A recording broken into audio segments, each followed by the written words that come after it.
తెలంగాణ నుండి రాజ్యసభకు ఖాళీల భర్తీకి సమయం దగ్గర పడుతోన్న కొద్దీ అదృష్టాన్ని పరీక్షించుకునేందుకు యాదవ సామాజిక వర్గం నేతలు స్పీడ్ పెంచారు. ఎలాగో ఒకరికి సీటు గ్యారంటీ అని ఇప్పటికే సీఎం కేసీఆర్ ప్రకటించిన నేపథ్యంలో నేతల్ని ప్రసన్నం చేసుకునేందుకు విశ్వ ప్రయత్నాలు చేస్తున్నారు. కేసీఆర్ను మెప్పించి సీటు దక్కించుకునే ఆ ఒక్కరు ఎవరన్న దానిపై ఉత్కంఠత కొనసాగుతోంది.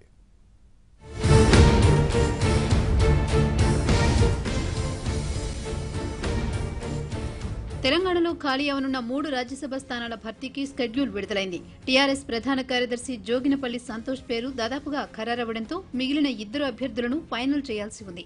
మరో రెండింటిలో ఒకదానిని యాదవ సామాజిక వర్గానికి కేటాయించనున్నారు.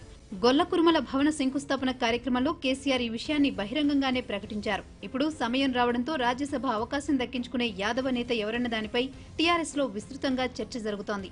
యాదవ సామాజిక వర్గానికి చెందిన పలువురు నేతలు ఇటు సెక్రటేరియట్ అటు ప్రగతి భవన్ చుట్టూ చక్కర్లు కొడుతున్నారు. ప్రతిరోజు తమకు సత్సంబంధాలున్న మంత్రులను కలుస్తూ రాజ్యసభ సీటు కోసం సిఫార్సు చేయాలని నేతలపై ఒత్తిడి తెస్తున్నారు.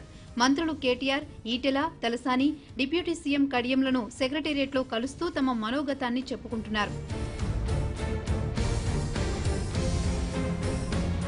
వాస్తవానికి పెద్దల సభకు పెద్ద హడావుడి ఉండదు. అధినేత ఎవరనుకుంటే వారికి అవకాశం.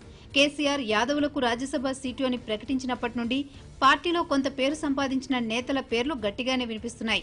ఉమ్మడి వరంగల్ జిల్లాకు కన్నెబోయిన రాజయ్య, జైపాల్ యాదవ్, సిపిఎం నుండి టీఆర్ఎస్ లో చేరిన నోముల నరసింహయ్య, కరీంనగర్ జెడ్పీ చైర్మన్ తుల ఉమ పేర్లు ప్రధానంగా వినిపిస్తున్నాయి. ఇప్పటికే రాజయ్య యాదవ్, తుల ఉమలకు పదవులు ఉండడంతో వీరికి అవకాశం లేదన్న చర్చ నడుస్తోంది.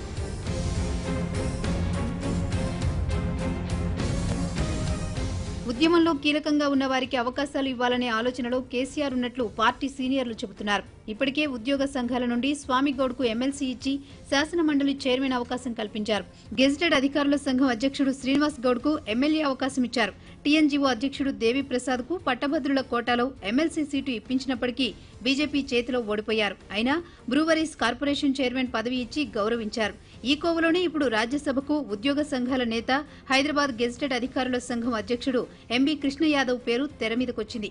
ఎంబీ కృష్ణ యాదవ్ కు కేసీఆర్, హరీష్, కేటీఆర్, కవితలతో కూడా సన్నిహిత పరిచయాలున్నాయి. తెలంగాణ ఉద్యమంలో, ఉద్యోగ సంఘాల పోరాటంలో ఎంబీ కృష్ణ యాదవ్ చురుకైన పాత్ర పోషించారు. కేసీఆర్ ఆమరణ దీక్ష సమయంలో సకల జనుల సమ్మె, పెన్డౌన్, మిలియన్ మార్చ్, సాగరహారం వంటి కార్యక్రమాల విజయంలో తనదైన పాత్ర పోషించారు. దీంతో ఆయన పేరు పరిశీలనలో ఉన్నట్లు సీఎం క్యాంప్ ఆఫీస్ వర్గాలు చెబుతున్నాయి.